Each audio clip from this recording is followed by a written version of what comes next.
O som das taças de vinho parou no meio do brinde, e meu coração deu um salto como se alguém tivesse puxado o chão debaixo de mim.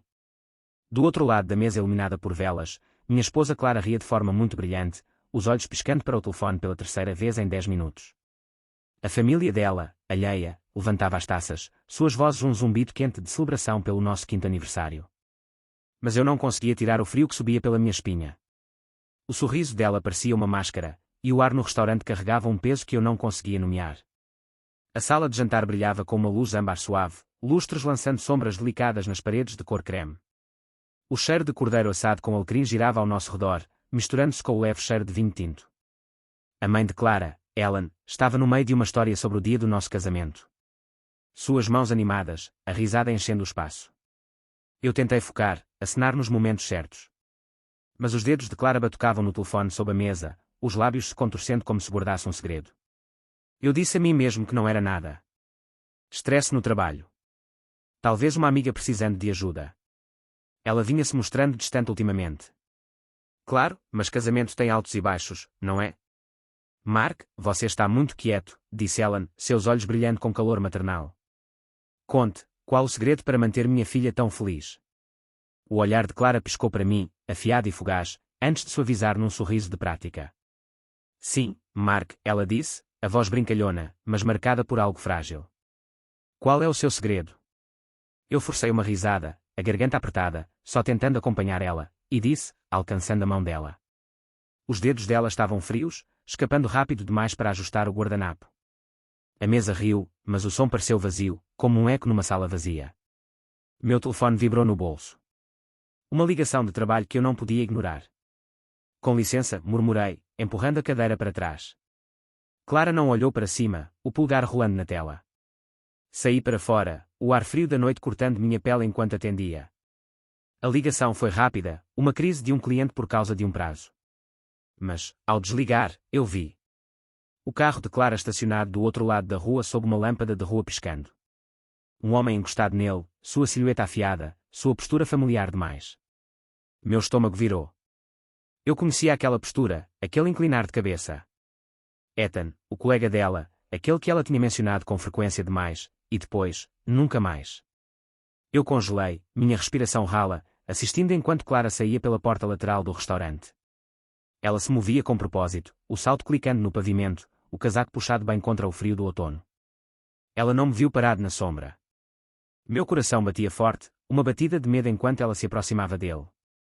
Eles não se tocaram, mas as vozes carregavam. Baixas, urgentes, íntimas. Você não pode ficar me mandando mensagem assim, Clara sussurrou, o tom afiado, mas tremendo. Não hoje. Então, quando? A voz de Ethan era suave, quase zombando. Você disse que ia contar para ele, Clara, depois da viagem, você disse. Minhas pernas fraquejaram, o mundo inclinando. A viagem. 2 meses atrás, uma conferência de trabalho em Seattle. Ela tinha voltado radiante. Suas histórias vívidas, mas estranhamente vagas. Eu achei que era cansaço, minha própria paranoia. Agora cada memória doía como uma ferida recente. A ligação da noite que ela atendeu no banheiro. A maneira como ela começou a trancar o telefone. O perfume que ela usava só em dias especiais. Eu farei, ela sussurrou, olhando de volta para o restaurante. Mas não hoje. É nosso aniversário, Ethan. A família dele está aqui. A risada dele era baixa, amarga. Você ainda faz a esposa perfeita. Quanto tempo, Clara? Eu quis gritar, correr do outro lado da rua e exigir respostas, mas minhas pernas estavam pesadas. Meu peito doía, uma dor crua, rasgando, como se meu coração estivesse se desfazendo fio por fio. Eu a amava, Deus, eu a amava. Do jeito que ela cantarolava desafinada no banho. Do jeito que ela se enroscava em mim durante as tempestades. Do jeito que seus olhos se enrugavam quando ela ria. Isso tudo era mentira. Ou esse momento era mentira. Um erro que eu poderia não ver mais. Eu entrei de volta antes que eles notassem, meu pulso rugindo nos ouvidos. O calor do restaurante agora parecia sufocante, o barulho uma tortura. Clara voltou alguns minutos depois, com as bochechas curadas, o sorriso exagerado enquanto se sentava. Desculpa, ela disse para a mesa. Só precisava de um pouco de ar. O pai dela, Tom, levantou a taça novamente. Para comemorar a Clara, ele disse, a voz carregada de orgulho. 5 anos e mais forte do que nunca. Eu não conseguia olhar para ela. Minha mão tremia ao redor do copo, o vinho azedo na língua. Para nós, eu repeti, minha voz de estranho. Os olhos de Clara me olharam, e por um instante, eu vi. Culpa piscando como uma vela prestes a apagar. Então ela sorriu, e ela desapareceu. O resto do jantar ficou turvo. Eu assenti nas histórias, ri quando devia, mas minha cabeça fervia. Cada toque, cada olhar que compartilhamos ao longo de 5 anos. Estava tudo manchado. Ela vinha se afastando de mim o tempo todo. Ou isso era novo, um erro imprudente nascido de uma necessidade não atendida. Eu queria odiá-la, deixar a raiva consumir a dor. Mas tudo que senti foi uma dor vazia, um desejo desesperado de voltar atrás na noite. Quando saímos, a família dela nos abraçou de despedida. Clara entrelaçou o braço no meu. Você está bem? Ela perguntou, a voz suave, quase carinhosa. Você esteve quieto. Engoli a saliva na garganta. Só estou cansado. Eu menti. Olhava para o chão. Eu não podia confrontá-la ali. Não com os pais dela acenando do carro. Mas a pergunta me arranhava por dentro. Porquê? O que eu perdi? Fui eu. Minhas longas horas no trabalho. Meu fracasso em perceber ela se afastando. Ou ela estava buscando algo que eu não podia dar. Em casa, ela tirou o salto, rindo enquanto contava as histórias da mãe. Eu a observava passar pela nossa cozinha. Servindo vinho, o cabelo pegando a luz. Ela ainda era bonita, ainda a mulher que jurei amar para sempre. Mas agora, cada gesto parecia uma encenação. Eu queria agarrá-la, sacudi-la, implorar para ela explicar.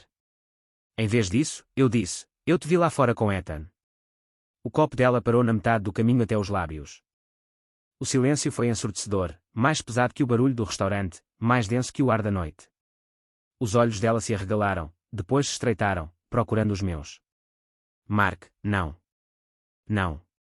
Eu a interrompi, a voz baixa, tremendo. Não minta para mim. Não agora. Ela colocou o copo no chão, as mãos tremendo.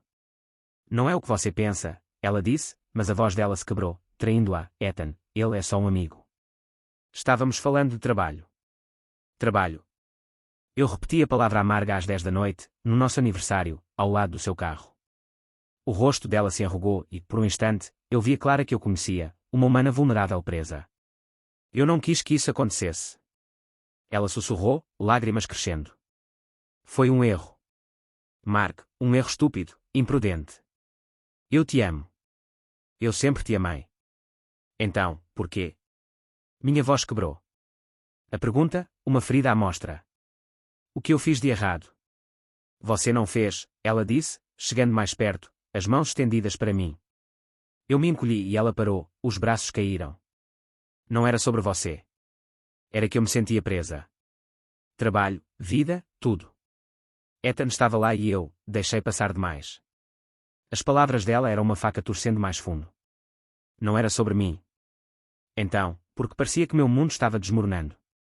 Eu quis acreditar nela, agarrar-me ao amor que construímos. Mas a imagem dela com ele queimava atrás dos meus olhos. Quanto tempo? Eu perguntei, temendo a resposta. 1 mês, ela disse, a voz quase inaudível. Acabou hoje à noite. Eu disse a ele que tinha terminado. Ri, um som áspero, partido. No nosso aniversário, que poético. Mark, por favor, ela implorou, lágrimas agora escorrendo. Desculpa.